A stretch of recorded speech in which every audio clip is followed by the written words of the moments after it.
Allen's Investigate, airing live on the United Public Radio Network, 105.3 FM in New Orleans.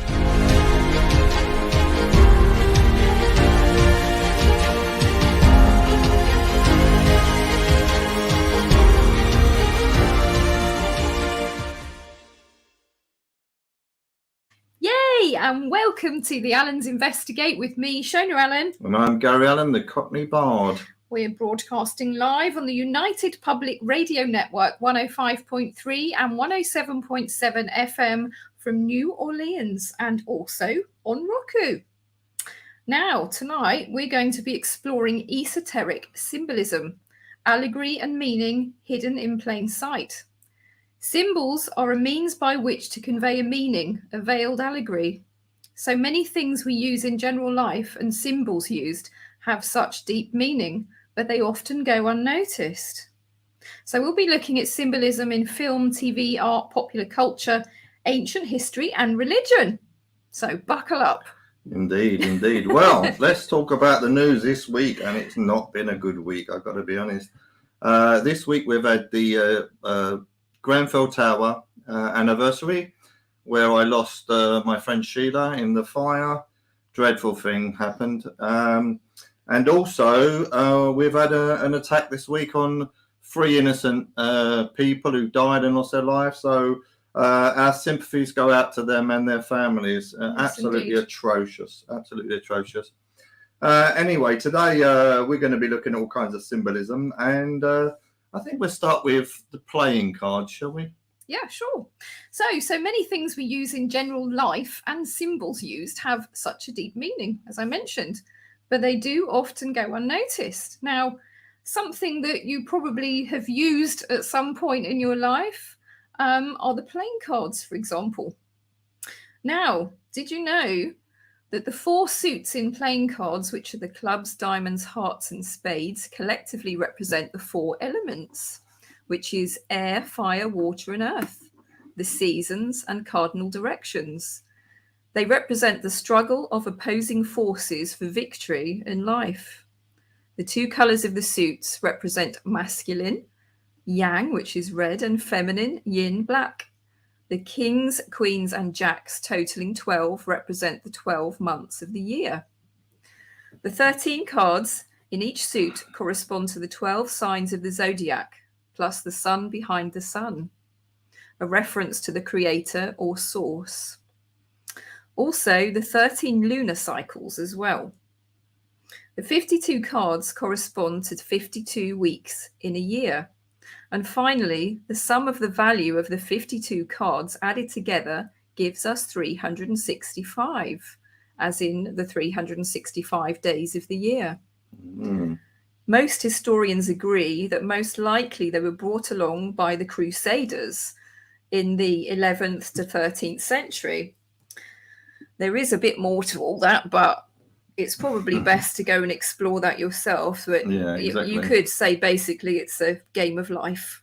Yeah, exactly. So it's quite And then, interesting. yeah, exactly. And so that's, you see, it's interesting with the playing cards, isn't it? Because I like a game of playing cards every now and again, but not too often. And not for money, my I should hope not. No. And then we look at the tarot cards, which are very, very interesting. There's a set of 78 tarot cards. And I have a pretty amazing story with the tarot cards, which you watched, didn't you? You remember that? Yes, when yeah, I do. That was interesting. we shuffled the pack 6 times in a row, and 6 times in a row I pulled out the magician card. So it was obviously telling me something. I thought that was an absolute miracle. The odds of that, astronomical. Well, if you look at the tarot cards, I mean, I'm not a tarot card reader myself, but I find them absolutely fascinating. And occasionally, if you shuffle the tarot cards and you think of something in your head, you want a message, and you'll pull out a card, and hopefully you'll pull out a major arcana card and something which is rather interesting, like the world card, which will give you an interest in success and things like that. And there's also cards of travel and that kind of stuff. And, tarot readers, if you get a good tarot reader, they're incredibly accurate. And, I recommend anyone looks at the tarot cards, you know. Well, they're quite symbolic as well, because tarot, the name itself is quite interestingly because it's an anagram of rota. You can associate it with the Torah as well. And interestingly, there's 22 major arcana in the tarot, or wheel. Rota is wheel. Which actually corresponds with 22 letters of light in the Hebrew alphabet, which of course, you know, one meditates on. So I think that's quite interesting. Yeah, the Rider-Waite pack is, for me, is the best pack. I always find really, you know, that tends to give some good results. That does. Well, I think it's truer to the original meaning and intent of them. Of well, the exactly. symbols. And if you look at the Wheel of Fortune there, you've got 4 animal symbols, and basically the are the 4 things of the zodiac, aren't they? Yeah, the 4 creatures. The 4 creatures, exactly. 4 creatures of the zodiac. So that's very, very interesting. And if you move away from the tarot card and you look at films, what about some films with some symbolism? Well, I think probably I've chosen, I mean, there are many films. I mean, you have The Matrix and Eyes Wide Shut and everything else. There are so many films actually, and the Raiders of the Lost Ark, that kind of thing as well, the Indiana Jones films. All of these different films have lots of symbolism. If you don't take them at face value, if you actually, you know, watch them and enjoy them, but then afterwards have a little look through and actually see what you can find, because I think you'll find there's some quite interesting symbology and allegory hidden in plain sight in these films. So I'm going to concentrate on The Wizard of Oz, and I've got my green dress on today to celebrate that. So Wizard of Oz author was called L. Frank Baum, and he was a theosophist, which I'm not sure many people know. He openly wrote about hidden symbolic meanings, and he said, "Theosophy is not a religion. Its followers are simply searchers after truth. Theosophists, in fact, are the dissatisfied of the world, the dissenters from all creeds. They admit the existence of God, but not necessarily a personal God. To them, God is nature and nature God." And he wrote this in the Aberdeen Saturday Pioneer in 1890. So I thought that was quite an interesting thing. Well, we definitely feel this. Yeah. So that I think that's quite interesting. Now, Dorothy, the character in The Wizard of Oz, she's an interesting character because I would say that she represents the soul, the individual, and she goes on a journey. And in the story, a storm sweeps away Dorothy and her dog Toto, and they find themselves in the magical land of Oz. Now, she learns she has to destroy the Wicked Witch of the West in order to return home. Now, it's quite interesting because her dog Toto is actually Latin for everything. So bear that in mind. I think that's quite interesting. So Toto, her dog, would represent the intuition, the hidden forces of nature that guide the soul if we listen. The Wicked Witch of the West, in occult lore, reminds us of ancient Egypt because West was viewed as a place of darkness and evil, as the sun sets in the west and brings darkness into the world. In the ancient Egyptian, Ra would be born in the east and travel the sky in his solar bark or boat, and then descend to the underworld in the west every night. And I think it's interesting here to note that Osiris's brother was called Set. Set, yes. So I think that's quite interesting to note, isn't it?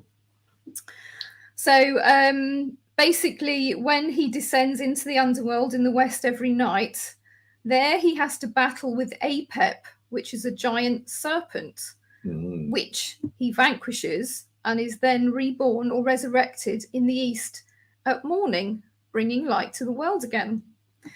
Now, this depiction of Apep with his battle with Ra might actually ring a few bells as well, because it's not too dissimilar to the story of George and the Dragon.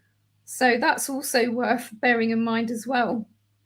Now, anyway, when Dorothy battles the Wicked Witch of the West, She is in effect battling her own lower self or dark side of her nature.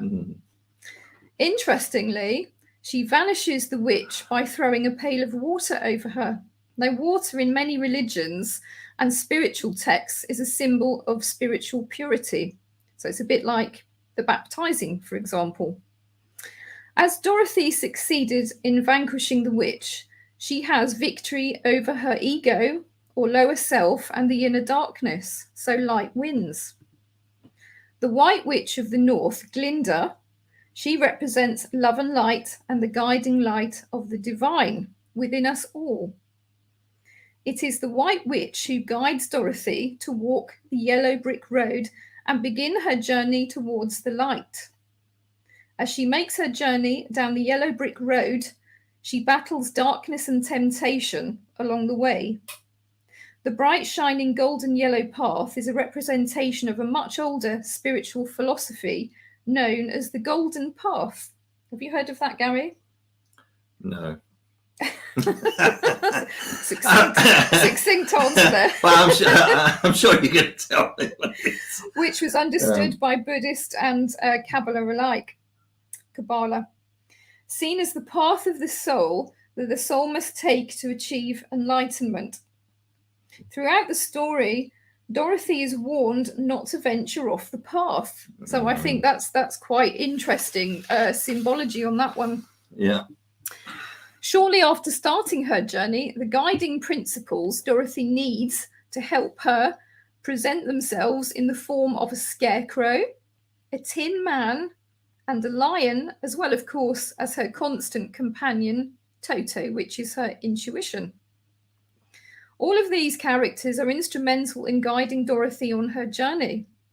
The scarecrow was missing a brain, the tin man a heart, and the lion, of course, courage. So the scarecrow's brain represents the intelligence needed to know where you're going, the wisdom to avoid being tempted by the dark side and conquer ignorance. The tin man's heart is empathy, compassion, love, and the awakening of the spiritual heart. The lion's courage, the importance of taking action, being brave, and standing up to life's darkest challenges, and to let go of fear. You've heard that saying before, haven't you? Feel the fear and do it anyway. Yeah, exactly. Feel the fear and do it anyway. So as mentioned, Toto, representing the intuition, Toto warns Dorothy of dangers. So Toto basically is seeing things that the eyes can be deceived by, but the intuition always knows. Gut feeling. It always knows the truth. So we need that. We have that all the time, all of us. Yeah. So we're basically, I think really the Wizard of Oz is in essence telling the story of humanity's struggle against the dark forces of the world and the journey of the soul towards enlightenment. So to go on in the film, you'll notice actually in the film rather than the book, it starts off as a black and white film, which represents the mundane, normal levels of reality.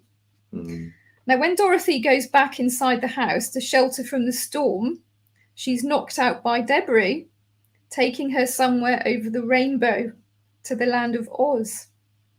When she wakes up, the film switches to colour, which is basically representative of a higher plane of consciousness.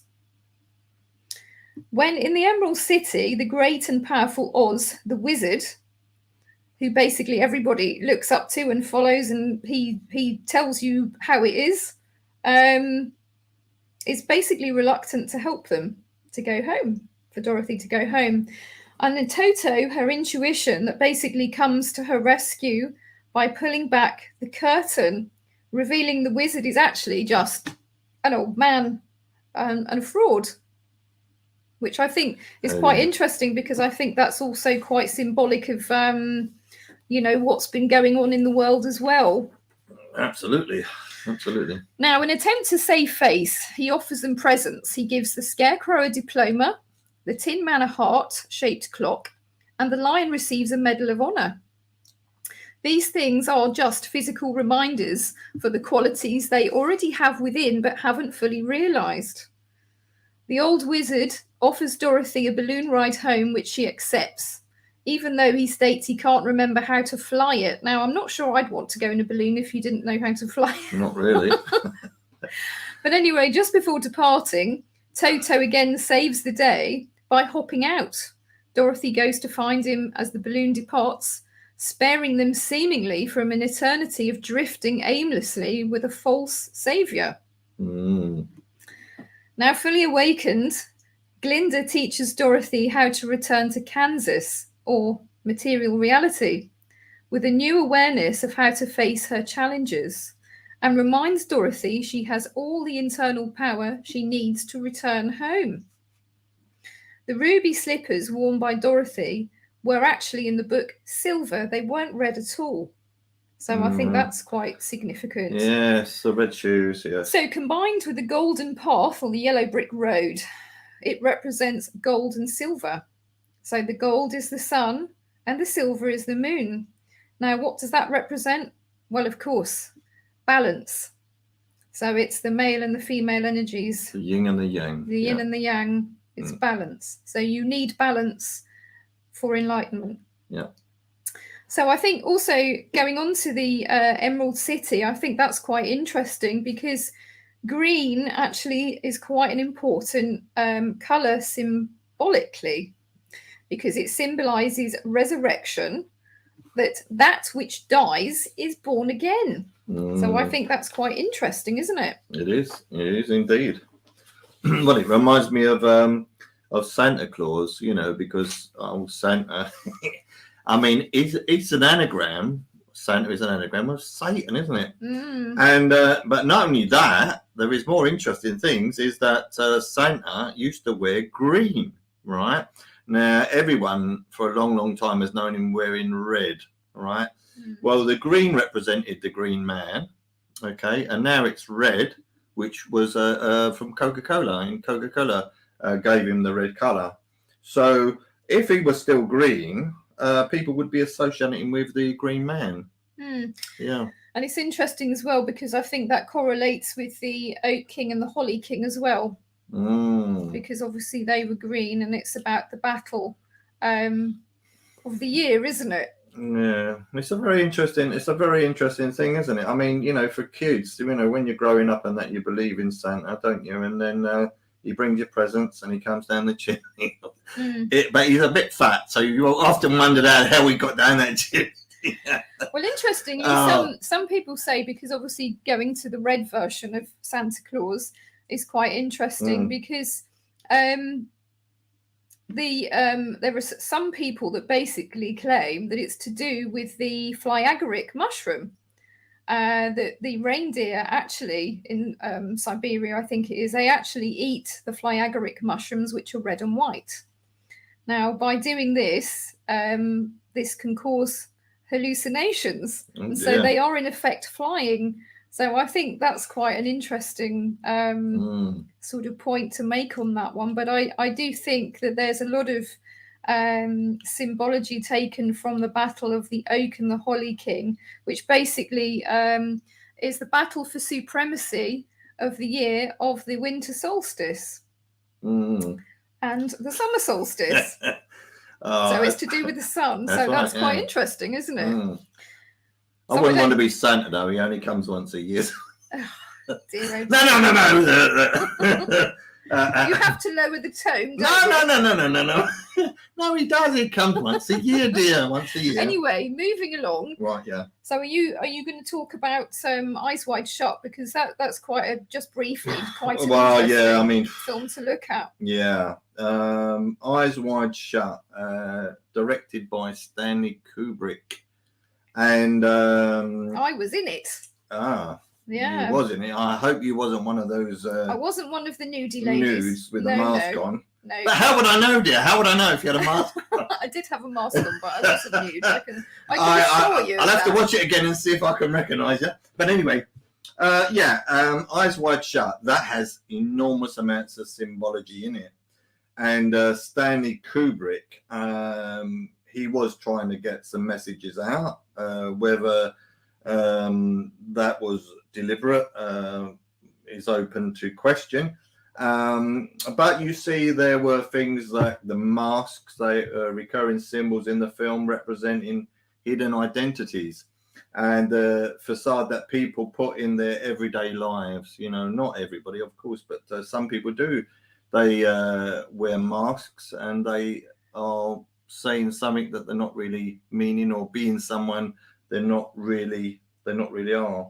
Well, I think as well, I think the very title "Eyes Wide Shut" rather than "Eyes Wide Open" is really symbolic of people basically going throughout their whole life not really seeing anything as it truly really is. They're only seeing what's masked, what's put out as truth, and it's not truth at all. So I think that's quite significant, because I think it was based on the novel Traumville, I think, wasn't it? Which is basically to do with a dream state. So I think that's also very symbolic as well. There was a lot of usage of colours in there. The red, obviously, associated with danger, passion and desire. The blue, coldness, and so it's very, very interesting. And then the use of mirrors as well, which was a recurring motif in that. Symbolizing self-reflection, duality, and blurred line reality and illusion. Obviously, rituals and ceremonies, which we're going to go on to a bit later. The film features secretive rituals, the masked orgy scene, which I certainly wouldn't want to be involved in that, if you don't mind. And also there's the chess in there as well, and this is very interesting, because you're when you're looking at this film, you're thinking, what is he trying to tell you? So I suggest that people have a good look at that film and see if they can spot the symbolism in it. And interestingly enough, shortly after the release of that film, Stanley Kubrick expired. He passed away, didn't he? Yeah, he passed away. Yeah, it's quite interesting with the chess thing, because I think he was really into chess. That was something that particularly interested him. So I think the use of the chess game, it's a great game, isn't it? Chess as an allegory, I think is very interesting. And also, all the little pawns basically are mainly doing the major work, which is quite interesting. And people behind the scenes, and of course, it's really the queen.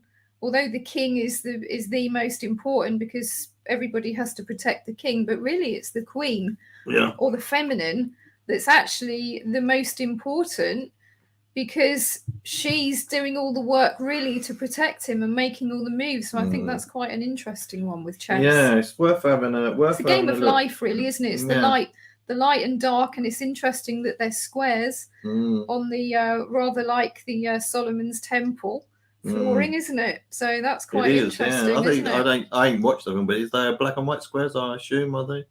No, on a chessboard. On a chessboard, oh, yes. Of course. You should know that, dear. No, I don't. Well, of course, I've played chess myself, dear. Quite accomplished at chess, if you don't mind. I do love a game of chess. Yeah. Eyes Wide Shut. Do have a look at that film if you can. Okay. Now, one of the big films of the past was based on the novel of Dan Brown, known as the Da Vinci Code. Da Vinci Code. Mm-hmm. Yes. Okay. Starring none other than Tom Hanks.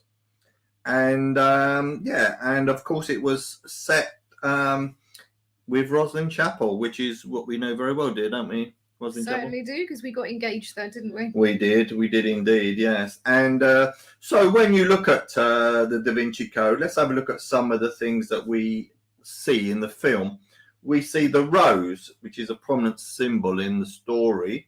It represents a sacred feminine, and the search for the Holy Grail, which we also have an interest in. And it's associated with the character of Mary Magdalene. Now, if you believe in Mary Magdalene, some people do, and some people say that she went to France or whatever, and But anyway, that's another story. We've also got the Fibonacci sequence designs, sacred designs, which is very, very sacred interesting. Geometry. Yeah, sacred geometry, a mathematical system found in nature. You know. Which, of course, has also been used in architecture, for Yeah, example, Roslin exactly. Chapel, in many of the cathedrals and churches as well. Yeah, that's quite amazing. That we did have a book on sacred geometry, didn't we? I don't know what happened to it, but anyway, it's very, very interesting. And, you know, reflecting themes of hidden codes and patterns, we have the pentacle. Now, the pentacle is a 5-pointed star, is a symbol associated with paganism and witchcraft. So for any witches out there, they will know what that is. And in the story, it represents the pagan goddess and serves as a clue leading to the next location, which is the chalice and the blade. So these symbols represent the feminine and masculine energies, respectively. They reflect the ongoing conflict between the sacred feminine and the patriarchal dominance portrayed in the story. And it's very interesting, you know. I always looked at. I did watch it once, you know, but a lot of it was you know, made up. But you know, there is some very truths in there, isn't there? Well, some of it, of course, I think the main kind of crux of the story really was a little bit plagiarized from the Holy Blood and the Holy Grail, wasn't it? Oh yes, of Henry Lincoln. Yes, yeah. And you know, and of course, you know, when you read these books, there is a lot of falsehoods in them, so you have to be careful what you're reading. And I mean, lots of people believe blindly in the books, and I think that's really a fool's errand. And I think you should really search for the truth yourself. Exactly. And I think you should always do that. Always keep an open mind, and always actually go and search for the information yourself. And always think, well, what is the reason they wrote the book? Was it just to make a load of money? Lots of these books are regarding the Grail and all that. They are plagiarized, aren't they? It's book after book after book. You know, and they, you know, take stories from here and there. And of course, them stories, which are in essence made up in the beginning, then become a reality, and people then start to totally believe in it. But the artworks from the film, which was Da Vinci's Last Supper and the Mona Lisa, they're interesting as well. They're laden with symbolism. They certainly are. Yeah, you know, especially the Last Supper, and that has the salt knocked over, and that's interesting. Yeah, very, very interesting stuff. And you know, but Da Vinci Code is a work of fiction that incorporates historical and religious elements, so it's worth remembering that. And well, Dan Brown done very he done very well out of it, didn't he? He certainly did. Yeah, and it went on to become one of the all-time classics and that. So yeah, you know, worth a look. And once again, do look for the symbolism there, but do your own research. And something that you came up with some time ago is also that you noticed that Opus Dei was an anagram of Oedipus Rex. Oedipus, sorry, not Oedipus Rex. Oedipus. So I think that's quite interesting. Yeah, anagrams are so important. You know, people just don't realise. Look at the anagrams. Look, heart, earth. Yeah, dog, God. Yeah, and rose, eros. Yeah, there's so many. Yeah, there's so many. And Opus Dei is an anagram of Oedipus. So it's quite. That was a good discovery of mine, wasn't it? It certainly was. Rather proud of that one. Right, let's have a look at Roslin Chapel, shall we? Now, what have we got about Roslin Chapel? Well, we were going to get married in Roslin Chapel. And we wanted to fly the St. George's flag, but unfortunately... We wanted a Knights Templar wedding. We did. Well, we was going to have a Knights Templar wedding there.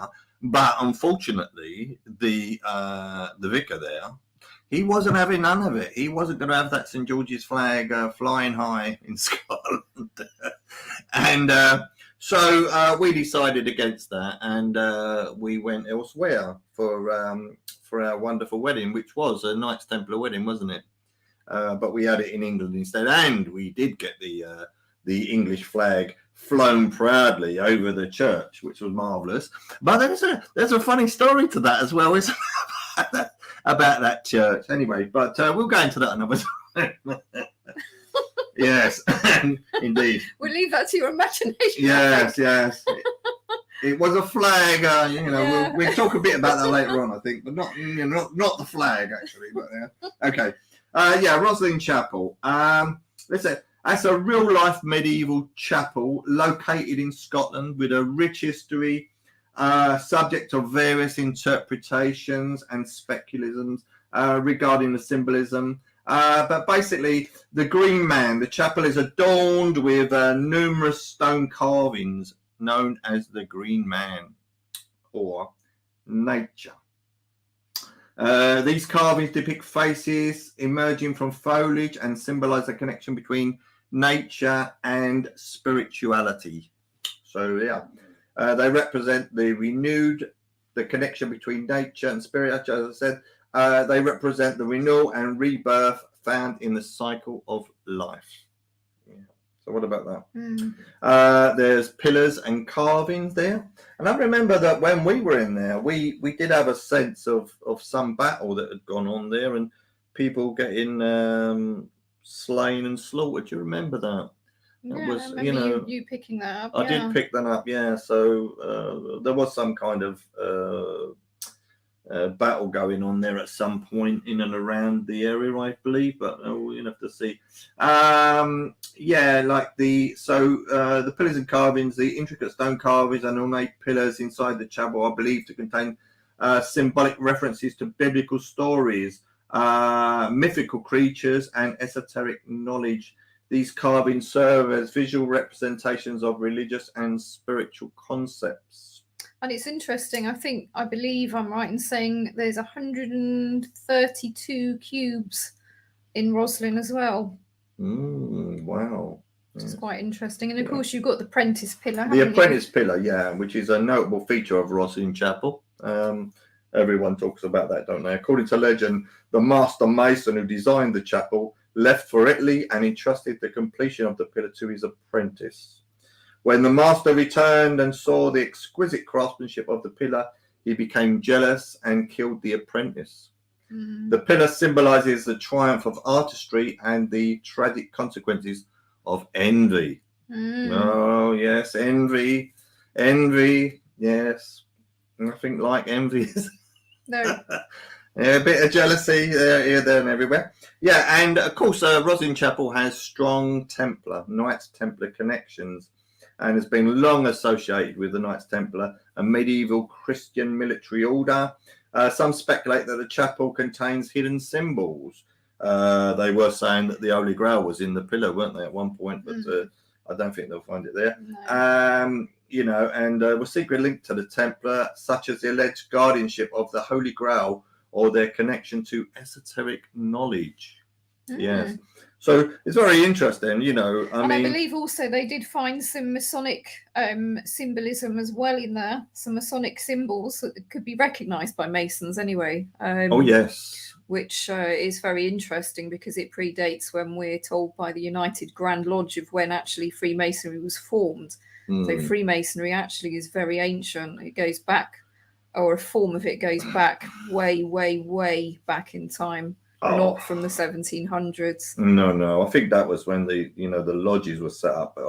I think really that they had secret orders and that way before that, didn't they? I mean, whether it's called the Rosicrucians or whatever, a different name, but they were called Master Mason. I think it was Master Mason. And there are similarities between the Knights Templar and some of the alleged rituals of them with the Masons. And the so Egyptians, I think that's quite interesting, and also with Mithraism, and I believe the highest degree of Mithraism was Pater or Father, and each of those 7 symbols basically had a corresponding planet, which is also interesting because Pater, being the top one, I think was Saturn. Yeah, and that's what the chapel ceiling has astrological carvings, intricate carvings of stars, planets. So to the ancients, planets were incredibly important. Oh, absolutely. So I mean, we just look at it now like, there's Venus. Oh, that looks nice. It's a bit more to it. But this is the thing that the moon does affect the tides and it, doesn't it? And it affects your mood and everything, doesn't it? Well, it does, and that's where lunatic comes from. It's the madness of the moon. The madness of the moon. Yeah. So please say the records, crime goes up at that point. Well, I think in France as well. I remember talking to somebody there, and they said that still in some of the folklore there, they won't cut their hair on a waxing moon. No. Because it'll just grow really quickly, so they tend to do it on a waning moon. Yeah, I never do that. I can see. Yeah. Hey, wash and go. I washed it and it went. Yeah. And there are those who believe actually in planting their garden by the phases of the moon. So I think it's quite interesting. Yeah. So maybe it's worth sort of looking into that. It's astrology is a strange thing, isn't it? I mean, people lead their life by astrology, don't they? Yes. Well, I think if you look back at the ancients as well, I mean, astrology it's so important, absolutely fundamental to everything. I mean, going back to Dr. John Dee, we spoke about him before, and he was basically Queen Elizabeth I's astrologer, and he would be able to know, when an opportune time was to do things. Right, exactly, So it's very interesting. But yes, the ancients very much were into astrology, so absolutely everything revolved around it, without question. And you only need to look at the Dendra temple to see that. Yeah. But I mean, I bet John Dee, though, I bet he regrets listening to him about Kelly about his wife, though, don't you? Probably. The spirits have told me I have to sleep with your wife, or we've got exchanged wives. And I think John Dee's wife was about 20 years younger than this one. Well, so he was getting a bit of a raw deal there, wasn't he? I think thereby hangs a tale, doesn't it, really? Of don't believe everything you tell. Using your own wisdom and discretion. Oh, Lord, yes. To decipher whether something is true or not. If anyone says that to me, the spirits have told him that I could sleep with my wife, I'm not going to believe it. So forget it, Buster. Yeah, okay. Anyway, so moving on to... should we move on to the Knights Templar? Say a bit about the Knights Templar, or do you want to... Yeah, you can go on. Well, let's talk about the Knights Templar then. Well, there are Hermetic and alchemical influences with the Knights Templar. Some esoteric interpretations suggest that the Templars were influenced by Hermetic and alchemical teachings. Well, one thing that would spark to my mind as soon as you mention that basically is the very symbol of the Templars. And you've got the cross, haven't you, sort of with the triangular striations coming out, haven't you? Well, actually, did most people know that if you were to fold those in, it actually makes a pyramid? Which obviously is quite interesting, bearing in mind that is the Egyptian connection again. Yeah, there's a lot of myths surrounding the Templars. Like the 9 who went over in the Middle East and they battled and everything. Well, there were supposed to be 9 knights that were there to protect pilgrims, but I hardly think 9 knights are going to be able to hold back a horde of Muslims. Yeah, no, exactly. So I think you could probably safely say that it was perhaps not that. But that what is interesting is the Templars, the image of the 2 Templars riding on the horse, isn't it? Yeah, that's very interesting, I think, because something I came across a while ago, and I've shared it on Facebook recently, funnily enough, because it came up in my memories, was a depiction of Hephaestus, who was a tecton. Now, tecton means a craftsman, a carpenter, a metal worker, artisan, stonemason. So that's quite interesting. But his particular thing was metalworking. And Dionysus are together riding on a donkey into Olympus. And I think that's quite interesting because it's on a vase in the Metropolitan Museum of Art, and it's dated at circa 430 BC. Now, that reminded me very much of the 2 Templars on a horse. So hidden within that symbology of the 2 riding in on the donkey, I think, is quite interesting. Yeah, was say known as the poor knights of Christ. I mean, the supposed meaning by some historians is that they were too poor to actually own their own horse, and so they had to share them. I don't think so personally. No offence, but I don't think so. But I think it also would say duality, brotherhood, and of course, duality and balance is a very important thing in the greater scheme of things, I think.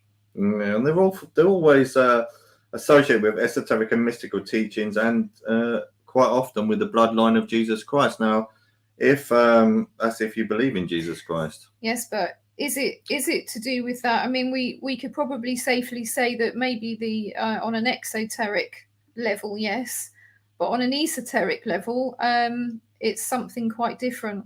Yeah, exactly. And they are basically they have a knowledge, a heritage of a certain knowledge that they carried with them. I believe personally. Yeah, they're really worth studying. And finding out as much as you can about them, the Templars. But also, they were a secret society and a mystery school, especially in the higher echelons. I don't know about normal Knights Templars. I mean, I can't believe that they were all initiated, but perhaps they were. I don't know.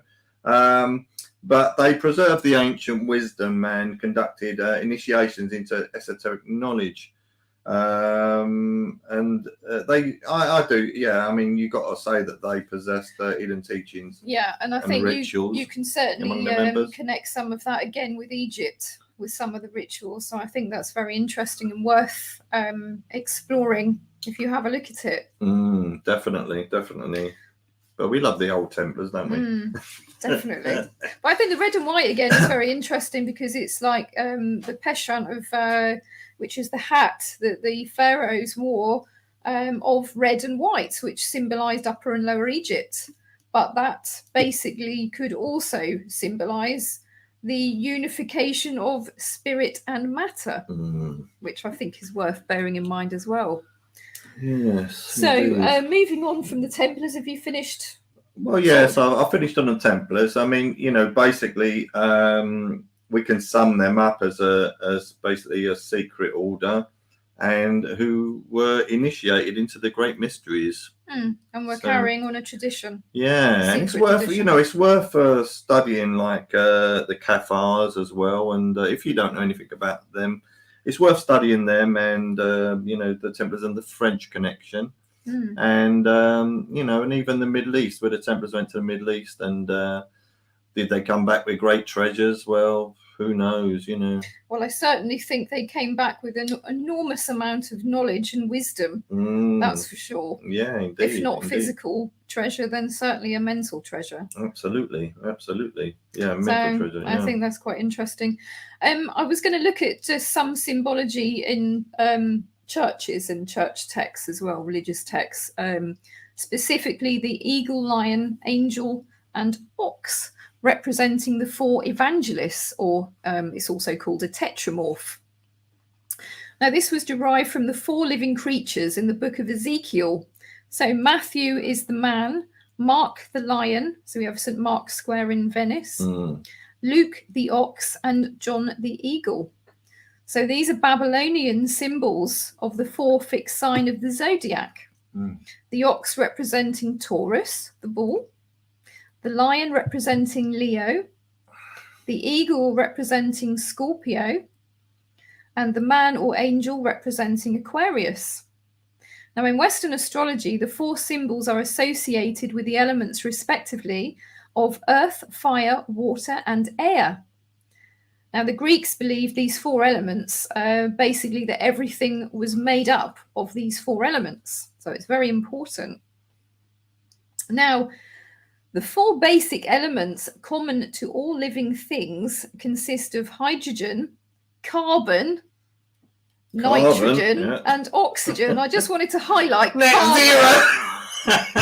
zero. We'd be dead. Yeah. So, and all the plants and everything. You need plenty of carbon, don't you? Yeah, all life, if you don't mind. Oh, Lord. And the fifth element added to that cross of four is phosphorus. Now, phosphorus is a chemical element, obviously, when it glows green. So the colour green we have coming up again. It's a chemical present in all life. It's called the alpha and omega of all nature, which is interesting. It's in our DNA. Phosphorus in the natural processes of life can be recycled indefinitely. Hence, it is the immortal substance of life. Now, I think that's really interesting, isn't it? So it's the only thing basically that you can keep indefinitely recycling and it won't degrade at all. So it'll always be there. So it's immortal. So I think that's very interesting. And I know that the alchemists did mention about that as well, which I think is of interest. Now, also of interest is the planet Venus, because Venus had the Greek name Phosphorus, which in Latin is Lucifer. I know that might shock a few people, but Lucifer actually means light bringer. Bringer of light, Lucifer. Venus was also known as the morning star. And the word Lucifer actually appears in the second epistle of Peter. So that's 2 Peter 1:19 in the Latin Vulgate to refer to Jesus. Oh, gosh. So more shock. Shock horror, yeah. Now, we see Jesus also call himself the bright morning star in Revelation 22:16. He says, I, Jesus, have sent my angel to give you this testimony for the church. I am the root and the offspring of David and the bright morning star. Now, both Jupiter and Venus were known as morning stars. So I think that's quite interesting. Jupiter, of course, to the Greeks was Zeus. Now, Jupiter, as the Egyptian version, is the god Osiris, who is depicted as a green-skinned man. Green symbolized regeneration and growth. In the beginning, Osiris was a vegetation god governing the death and rebirth of the crops, but later he became associated with the death of man. In the mythology of Osiris, Osiris is killed by his brother Set, which is very naughty of him, wasn't it? Set. Yes. And again, we have the black pig. Sunset. Which I'd just like to highlight, which is quite interesting. Good point. Now, Set tore apart the corpse and flung the pieces all over Egypt. And Isis basically had to find them, all the pieces, gather them together, and give new life to Osiris, who becomes the ruler of the underworld. Now, Osiris is a symbol of rebirth, which is why he's green. He's associated with the sun. Hence the holding of the shepherd's crook and flail crossed over at the chest, which I think is quite interesting. So in esoteric thought, these symbols represent the opposites of summer and winter. So the crook being associated with the shepherding of the flock during winter, and the flail, which was used to reap corn and flick off the flies, associated with summer. So they're two opposing forces in balance. And I think you could also associate that with the ecliptic and equatorial line of the sun and its journey as well. So I think that's quite interesting. So yeah, the two forces opposing forces in balance, thus becoming spiritually transformed or resurrected. Now, etymologically, Robin Hood, so I'll bring Robin Hood into this, you know, Robin Hood with his band of merry men, is quite interesting because the word Robin comes from the Norman Robert, which is a form of the Germanic Hrodibert, and it originally meant bright or to shine, to be illuminated, in other words. Shining one. Yeah. This has always been an indication of one who has achieved enlightenment or illumination. Robin falls in love with his Lady of the Waters or Queen of Heaven, which was a title also given to Isis, wife of Osiris, and a title given to Guinevere in the King Arthur cycle. Later to be known as the maid Marian. Marian or Mary, coming from myrrh, which is sea or water or wisdom. So I think that's quite interesting, isn't it? It is, yeah. So he's like the Green Man, or Jack in the Green, which is the special healing colour attributed to many things in the ancient world, such as the emerald tablet, the colour of initiation into Gnostic mysteries, the Green Knight, again from King Arthur, and the green glass of the Grail, and the green stone jewel on Lucifer's crown that fell to earth. So we can see within these tales, they were never meant to be literal. There was a hidden meaning, and it was allegory. So it's hidden in plain sight, isn't it? But you've got to search for the truth, haven't you? You know, it's worth looking. Now, Tammuz, Adonis, and Osiris were all vegetation gods of green. In the pyramid text at Saqqara in Egypt, Osiris is called the Great Green. So that's probably where the Jolly Green Giant comes from as well. For the US listeners, I'm not sure if you have that there, but we certainly did here to advertise sweet corn. Sweet corn, yeah, that's right. Thus, the Green Man is an ancient symbol believed to symbolize life, death, and rebirth. The herald of spring after the long winter, where the lush vegetation renews again. But on a deeper esoteric level, it is that the cycle of human growth is the same. Our soul is immortal. It is also symbolic of a metaphorical death of the ego or self to make way of enlightenment. So I think that's very, very significant. So really, for the listeners out there and for the viewers, we're talking about a base human being who travels to suddenly become enlightened, aren't we? It's the journey of the soul. The journey of the soul, and basically, this is what Jesus represents as a man of enlightenment, isn't it? Yeah. And it's interesting as well that there's no coincidence that he was crucified on Golgotha, and Golgotha means the skull or head. So that's interesting. So you'll find this same seed of truth veiled in Poussin's Shepherds of Arcadia painting, Et in Arcadia Ego, meaning I too in Arcadia or paradise. Now, as an anagram, it reveals I Tego Arcana Dei, which translates as Begone, I conceal the secrets of God. If you notice on the tomb, the shepherd is pointing to a shadow of the head, which is very significant. You'll notice as well in Guercino's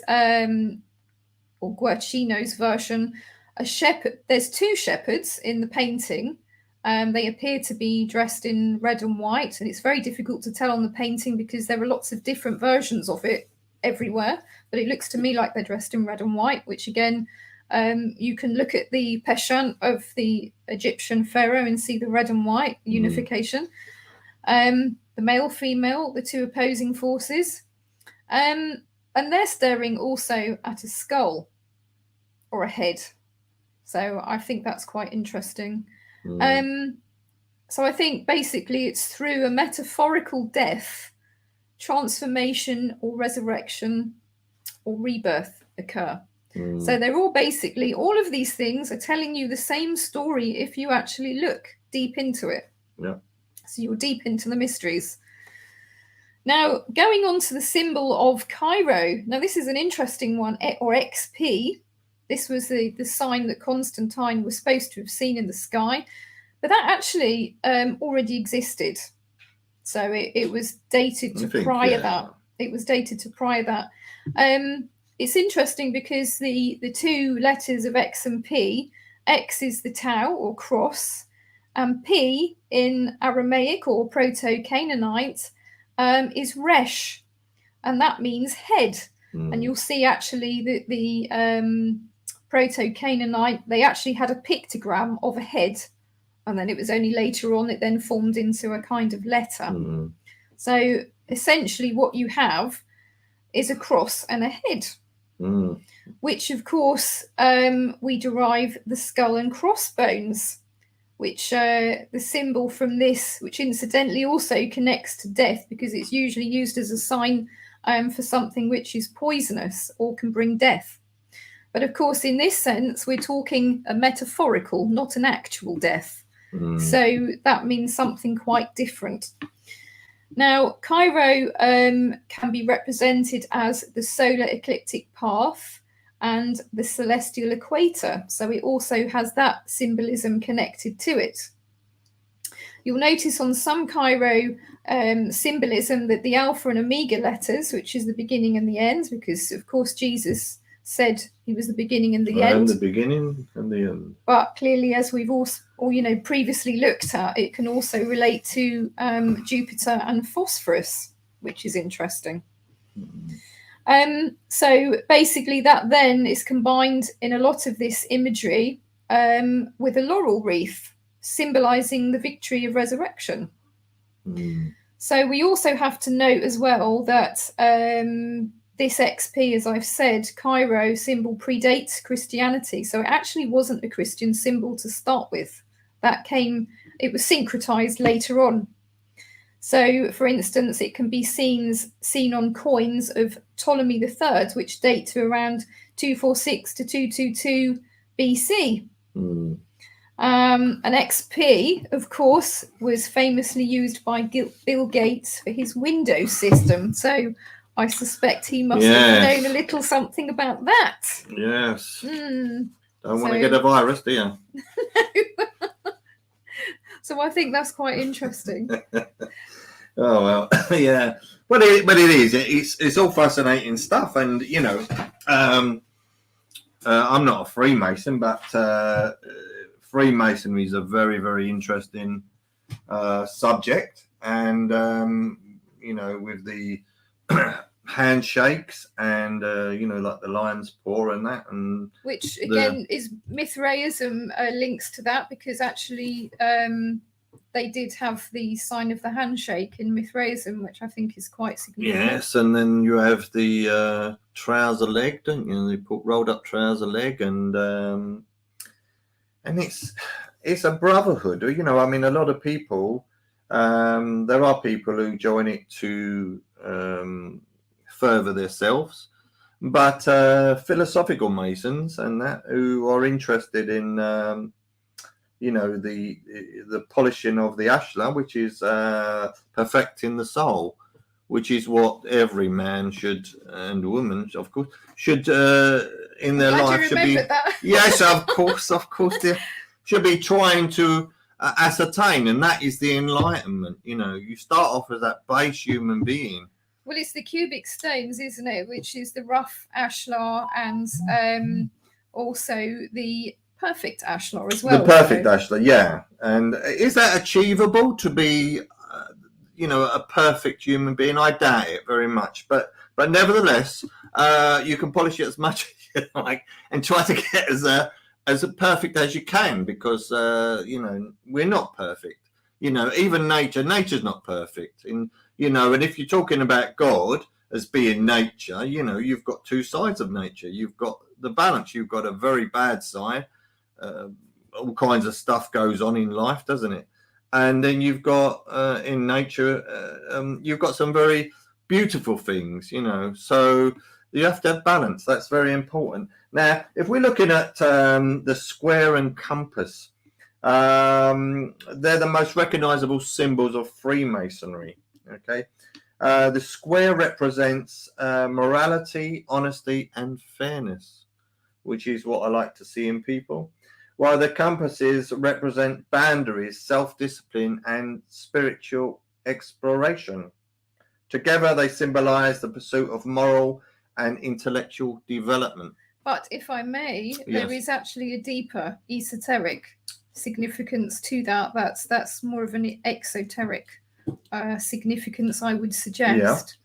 So if you look, for example, the circular compass and the set square, it's basically representative of higher and lower consciousness. And of course, you have the G right in the center, which stands for geometer or God within the set square and the compass, which I think is interesting, because really it's showing that we have a lower and higher consciousness with the divine God residing within us, waiting. Well, it's interesting on Telegram, you see a lot of anti-Masonic stuff, but with the all-seeing eye. But as we know, like the intuition or the sun, basically, is all seeing. I mean, it sees everything, doesn't it? The third eye in here is representative of the intuition. The intuition. That is all seeing, because it doesn't matter, as we discussed on when I was talking about the Wizard of Oz earlier.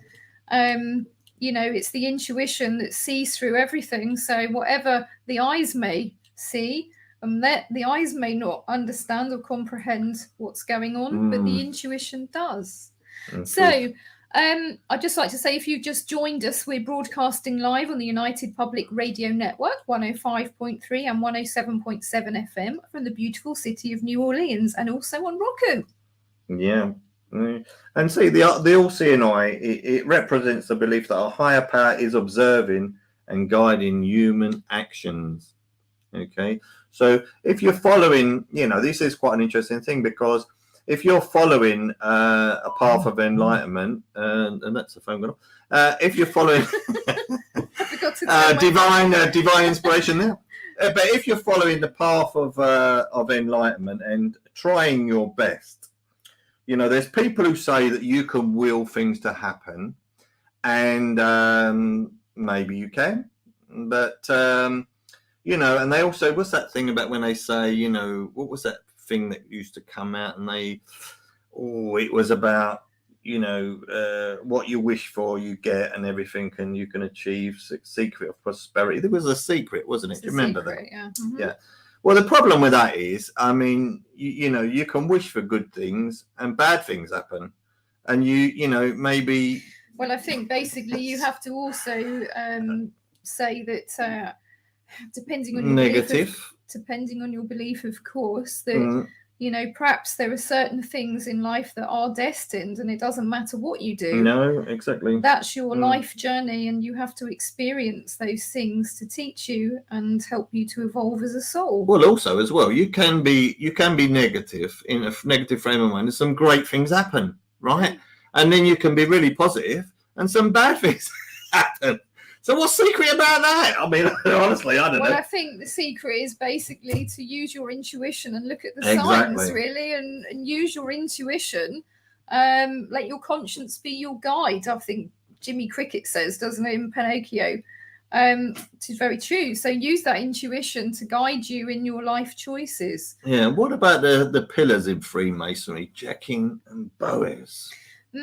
Well, Jachin and Boaz is quite an interesting one, isn't it? And you could basically say that they represent the two halves of the brain. It's the two pillars. The two pillars are represented on Solomon's temple, which is quite interesting, I think, because when you look at the symbolism of Solomon's temple, irrespective whether you believe him as a historical person or just as an allegory, it's an interesting story filled with meaning. And I think it's interesting that at the rear of Solomon's temple was a cube, the form of a perfect cube, which was called the Holy of Holies. And I think that's quite significant. Absolutely. But it's interesting that in the story that Solomon basically brings Asmodeus, the demon, under control. And so you run the chateau, Asmodeus, yeah. You could say that Asmodeus really is representative of the lower animal self, and that you've brought him under your control. So you then become enlightened and wise, don't you? So, and I think the idea of building a temple is not unlike the idea of the ashlars, going from a rough ashlar to a smooth ashlar. It's about perfecting your temple, which is yourself, isn't it? Your head, yourself, and perfecting it to that divine state of consciousness. Well, it's quite interesting, really, with intuition and everything. That everybody on the planet has got intuition. Absolutely everybody. And there are people. I mean, this is a very important point. There are people who are into dark worship and satanic worship or whatever. That is without a doubt. There are some, but you cannot mix intuition and psychic abilities and all the good parts with the bad parts, which a lot of people do. They tend to bung it all into one go, don't they? They bung the whole lot in. But you shouldn't. And this is the same thing with Freemasonry. There's some good Freemasons about who do a lot of work for charity and everything. So, you know, you have to say what you see. And if there are any Freemasons out there who'd like to come on our show and tell us all about Freemasonry, we'd love to hear from you. And that goes for if there's anybody else who'd like to come on and talk about anything. As long as you don't swear, we don't swear in.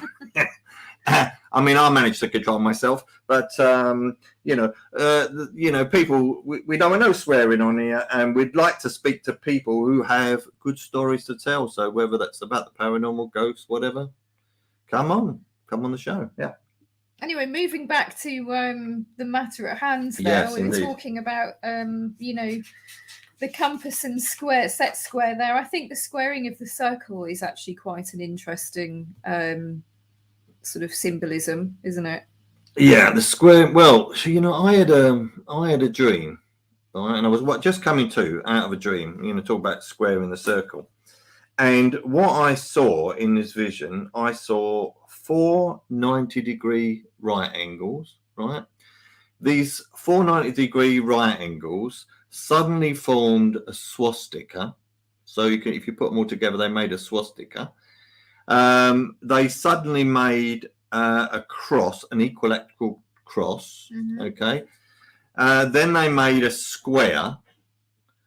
And finally, I saw that the 4 90-degree right angles made 360, which was the perfect circle. Mm-hmm. So therefore, I believe that they had shown me how to square the circle. Right? Oh, that's interesting. And they were saying, you know that saying, what they say, the 4 corners of the world. Now, why would you call it the 4 corners of the world? Well, I might be able to tell you a little bit about that, because there's a bit of a thing at the moment. It's quite interesting. There's a lot of stuff about the black cube as being a symbol of Saturn. Right. And I think it's quite interesting because I think some of the, I mean, we have to remember it is a planet. It's not a person, it's a planet. Planet. So you see this symbolism pop up all over the world, and also in some ancient cosmologies, heaven is represented as a circle or sphere, and Earth is represented by a square or cube, which is interesting, isn't it? Mm. So basically, it reminds us of squaring the circle, doesn't it? And interestingly, did you know that if you unfolded a cube, it actually becomes a cross? So there's a metaphor in that, I believe. Yeah, it's very, very interesting. And it's also interesting that Da Vinci, mentioning Da Vinci Code again, but Da Vinci actually, when he did the Vitruvian Man, if you look at it, you can see he has squared the circle in the picture. Which I think is quite interesting, and he's showing a man sort of standing straight and then with his legs outstretched as well, which I think is quite interesting. Divine man, exactly. So it's showing you that he's gone from an ordinary man to a divine man. A god man. A god man, exactly. You will see this same symbolism or seed of it, although it may come under many different names across the world and in different cultures and different religions and different cults. But the seed of this information is the same. And it is worth pursuing, researching into it. For sure. Yeah, it definitely is. There's no question about that. What about the Kabbalah, the Kabbalistic teachings within the Jewish mysticism? They utilize symbols such as the tree of life, don't they? Hebrew letters each carry numerical and symbolic significance, and the Sephirot, or they probably some Jewish scholars out there say he's got that completely wrong. But I'm an Easterner, so therefore, I can't be expected to know that one. Anyway, it's quite interesting. Of divine attributes and consciousness, but and it's interesting that was where the key for the swan, the third great step of spiritual enlightenment, which is the crown, isn't it? The crown, that's right, the crown, yeah. And so once again, the swan is representative of a base man who goes, not spaceman, base man who achieves spiritual attainment, the third great step of spiritual enlightenment. Yeah, very, very interesting. And so let's have a look. We're going to look at what about the planets? Should we talk about the planets for a little bit? Or if you wish, yeah, let's talk about the planets. We've got what we got. We've got Mercury, Venus, Mars, Jupiter, Saturn, Uranus. You have to get that right. Neptune and Pluto. Not the dog from the Mickey Mouse. Not from Mickey Mouse. So Mercury is associated with communication, intellect, and agility. It represents quick thinking, adaptability, and the ability to express oneself effectively. In astrology, Mercury is associated with the mind, communication skills, and learning. So, so there are some people out there who'd be interested in this kind of stuff, not really my cup of tea, but Venus is often associated with love, beauty, and harmony. So that's good. It represents emotional connections, relationships, sensuality, and artistic expression. In astrology, Venus is linked to matters of the heart, romantic relationships, and aesthetic preferences. Mars, would we associate Mars always with God of War? God of War, yeah, and drama and all kinds of stuff. It's associated with energy, passion, and assertiveness. It symbolizes courage, action, and the pursuit of desires. In astrology, Mars is associated with ambition, physical strength, and the drive to achieve goals. So, yeah, and Saturn. Well, Saturn is the most interesting of all, I think, don't you? Well, Saturn is very interesting, also known as Kronos in his Greek form, which of course is Old Father Time. So basically, he's the personification of time. And of course, Saturn, you had the Saturnalia at what we call Christmas time now. It was actually Saturnalia in Roman times. And they'd have a jolly good feast. And feed on the pig, yeah. Celebrate and throw a party and put lots of greenery up, which I think is quite important to point out. But Saturn actually was also sort of like the presider of the great happening of the year, isn't it? Because you've got from darkness to light, haven't you? Which is quite interesting, which happens at this time, which is, i.e., the winter solstice. This is when the new sun is born again and light comes back to the world. So we've been in darkness because basically what happens, it's the holly and the oak king, which is where we derive the holly and the ivy Christmas carol. It's about basically the story of the oak king and the holly king. Now, they basically represent the two solstices of the year, which is the summer solstice and the winter solstice. And of course, they fight at the summer solstice where the sun is at its absolutely highest strength. And basically, the holly king overcomes and wins the day. And of course, what happens is we then start to get darker and darker over the year until we reach Christmas time, which is the winter solstice, and then the new sun comes and he starts lighting the world again. So this is very interesting. So Saturn presides over this. So he was known as a god of agriculture, I think, which is very interesting as well. So you could say basically that. So is the sun of the sun? Exactly. Oh dear. Yeah. You could also possibly associate Saturn with, although it has a rather negative connotation, with the idea of the black sun of the Nazis. Oh, the swastika. And the swastika, of course, predated Nazism, and of course it's been twisted, as many symbols have been over the years, to mean something quite different from its original interpretation, which was a sign of goodness. It was a sun symbol. It was a sign of goodness, good luck, good fortune, and victory. Yeah, so it's interesting because they got a bit about it here, and it says that The earliest known appearance of the swastika dates back over 5,000 years to the Neolithic period in the archaeological sites of the Indus Valley Civilization in present-day India and Pakistan. In this context, it's believed to have represented the sun, prosperity, and good luck. I believe that was Harappa, wasn't it? Well, the term swastika is derived from the Sanskrit word svastitika, which means well-being and good fortune. The swastika symbol spread to other regions and cultures over the time, and it was widely used in ancient Greece, where it was associated with the Greek god Zeus.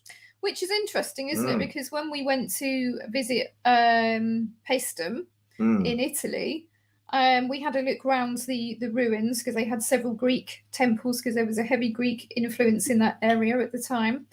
And after looking around the temples, we went into the museum on site there, which was very interesting. And they had some pottery that had been excavated, and on the pottery was actually swastikas, which is quite interesting. Yeah.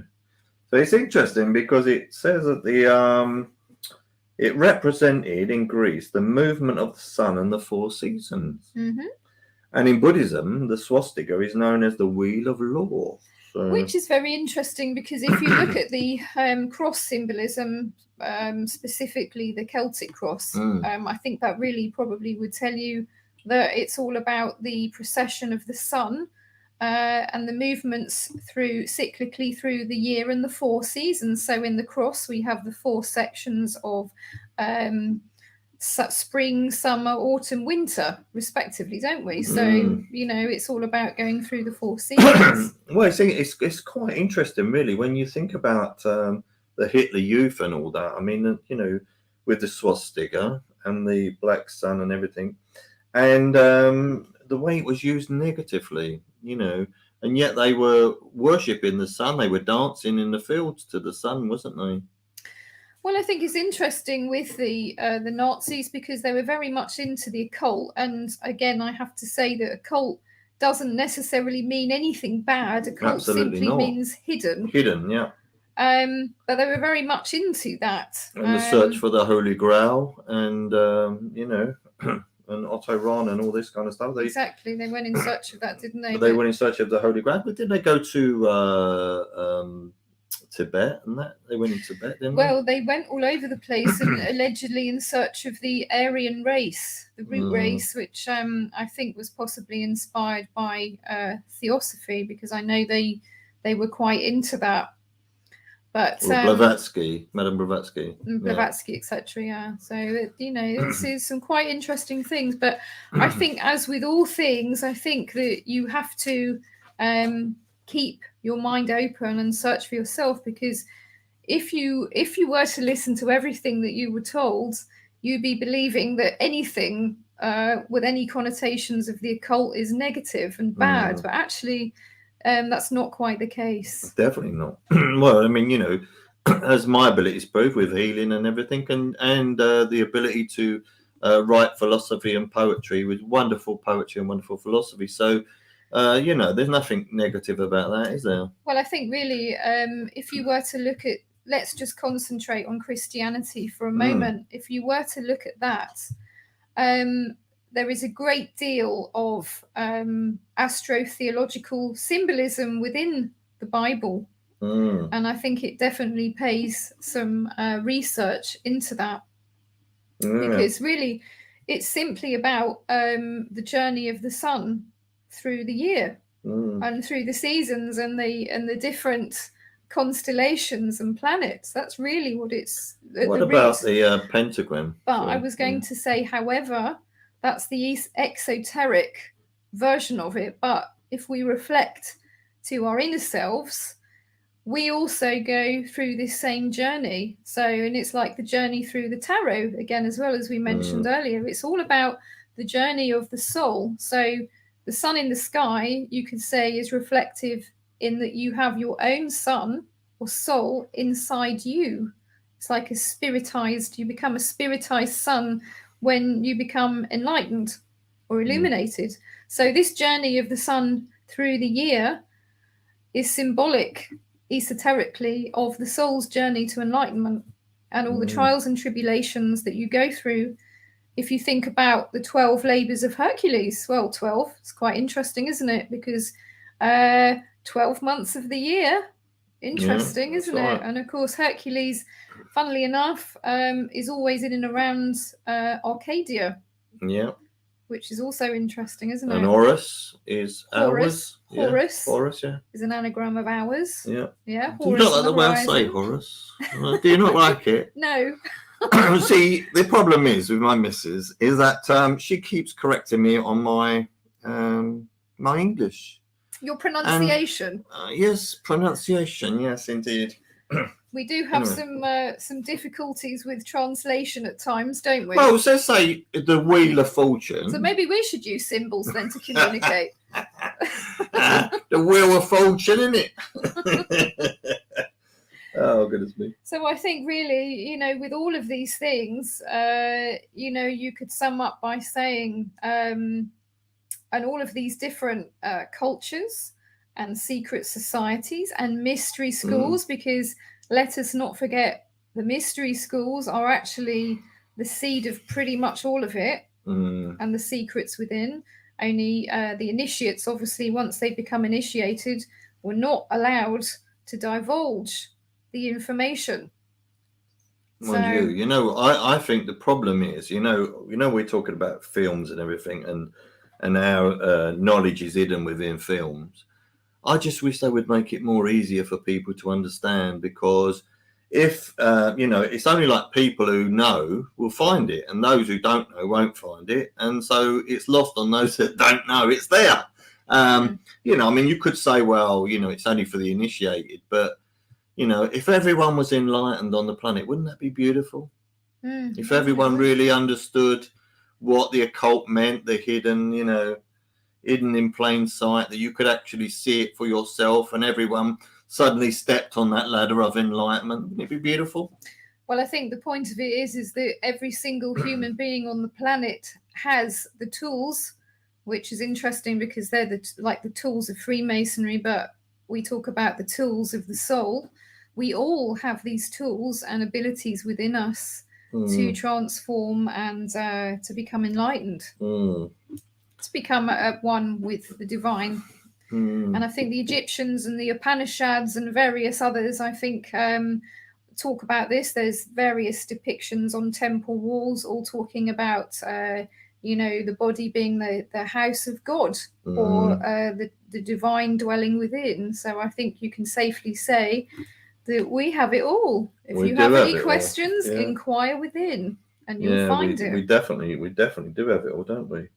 And I think that if people, if people just suddenly realize that the occult is not always, it doesn't always mean bad. There's lots and lots of good with the occult, and you've got to search it. You've got to find it, find the answers. I think in life that you have a choice. You have choices, and you can either go along with what you read and believe absolutely everything that you're told, whether it be in a religion or in a book or whatever it is, or whether a politician tells you or the television tells you. But sooner or later, you have to make that choice of the individual and say, I'm actually going to search for myself for the truth and find it out. Repeat after me. We are all individuals. Exactly. Well, I think The Life of Brian, the Monty Python film, was actually superb. Quite full of allegory. Oh, absolutely. Symbolism as well, absolutely. Wasn't it? Yeah. I mean, it'd be lovely to finish the show on the Monty Python thing, wouldn't it? With a bit of light-heartedness and everything, Well, for sure, in Monty Python and the Holy Grail, there was quite interesting symbolism, because Graham Chapman, who played King Arthur in that, on his tabard, there's a big blazing golden sun. So it tells you that King Arthur is symbolic of the sun. Exactly. In the same way that Jesus, or that Christ, is symbolic of the sun. And it can be the sun in the sky, but it's also the sun within you. That waiting to be illuminated. I don't know about the, they seem to know an awful lot about things that are currently happening as well, didn't they? There were a few things in that film that makes you think. Definitely. Makes you think. Definitely. Oh, look. Will we go then? No, I don't think we will. Where's my dress? Where's my dress? Oh, Lord. Oh, Lord. But it's all food for thought, isn't it? But I mean, it's very interesting, you know, when you look at numbers and things, you know, in religious texts as well. So as I said, you know, you've got the 12 disciples or apostles, the 12 tribes. 12 signs of the zodiac. Exactly, which is the 12 signs of the zodiac. Now, zodiac symbols and depictions actually come up an awful lot in iconography of not just Christianity, but also Judaism as well, and obviously the Egyptian religion and culture, ancient Egyptian I'm talking about, and many others as well. So, you know, the round table of King Arthur with his 12 knights is a depiction of the zodiacal table with the 12 signs of the zodiac, and of course, as I said, King Arthur being the sun symbol. So I think that's it's worth considering at least and looking at. I think it's about understanding that you do have a soul, and once you realize you have a soul and energy never dies, then it's interesting, the word psychology, isn't it? From the 1630s, it used to mean study of the soul. Well, from the Greek psyche, yeah, psyche. And now it means study of the mind. So it got changed. Mind and soul, same thing. It got changed, didn't it? Yeah, same thing. No, it is interesting, isn't it? So I think really that just to sum it all up. Well, I think to sum it all up, the essence of what all of the symbolism, particularly from the ancients, going through the ages, the alchemists, etc. Really, what it's all telling you is that. Well, also, I nearly forgot there. We are eternal beings, yeah. And I think the point of it is, in our earthly cycle, we can become, if we choose to be, we can become illuminated. But we must be in balance to achieve that, which is what the duality is all about. Yeah, exactly. And this symbol of Baphomet that is being peddled around and has been hijacked by certain parties is not necessarily what's being pushed forward at all. You'll notice within it that it has both male and female. It has light and dark. It has the two serpents, as though it's going up the caduceus, which is about balance, and it's to do with the Ida and Pingala of your energies going up your spine in the enlightenment process. There's an awful lot of symbolism hidden within it, but of course, you have to look yourself. You gotta go searching.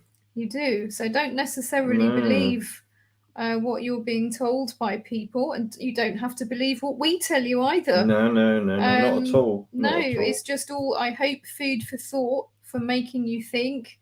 And if there's something that we've said on the show that sparks a light bulb moment, you think, ching, well, great, we've done our job then.